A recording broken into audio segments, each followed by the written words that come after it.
बचपन से वह यही सुनती आ रही थी कि आंगन में जो अनार का पेड़ है वह उसकी माँ ने लगाया था, जबकि उसकी माँ को इस दुनिया से गए हुए बहुत साल हो गए थे। उसे तो ठीक से कुछ याद भी नहीं रहा था। उस पेड़ पर इतने फल थे कि उसकी शाखाएं जमीन तक पहुंच रही थी कि कोई भी अनार को आसानी से तोड़ सकता था। माँ के जाने के बाद घर की भागदौड़ भाभी के हाथ में आ गई थी।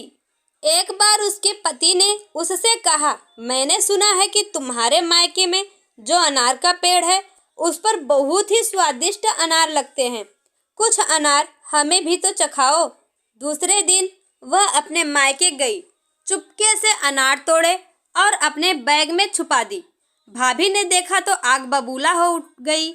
तुरंत ननद की बैग की तलाशी ली, उसे बुरा भला भी कहा और सारे अनार निकाल लिए।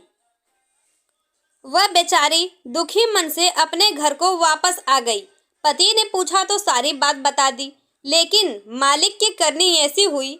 सुना है जिस घर से बेटी दुखी मन से निकल जाती है उस घर से बरकत भी उठ जाती है।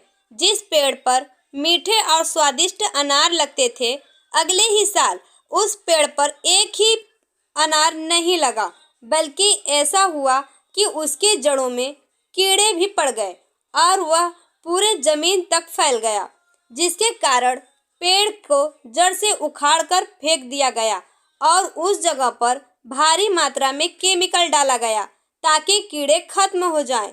बेटी को जब पता चला तो वह अपने मायके गई।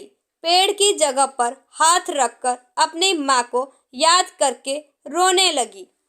अचानक उसकी नज़र एक नन्ही सी जड़ पर पड़ी। उसने उस जड़ को उखाड़कर अपने बैग में डाल दिया और अपने घर वापस आ गई। अपने घर वापस आकर उसने वह पेड़ को जमीन में लगा दी और वह अनार बढ़ने लगा और 2 ही साल में एक बड़े से अनार के पेड़ के रूप में बदल गया। देखने वाले देखकर हैरान हो गए कि सिर्फ 3 ही सालों में उस पेड़ पर मीठे, स्वादिष्ट और बड़े आकार के अनार लगने लगे और वह बिल्कुल वैसा ही पेड़ बन गया था जिसे उसकी माँ ने लगाया था। उस पेड़ के फल पूरे परिवार वालों, रिश्तेदारों, दोस्तों, पड़ोसियों में बांटे जाने लगा।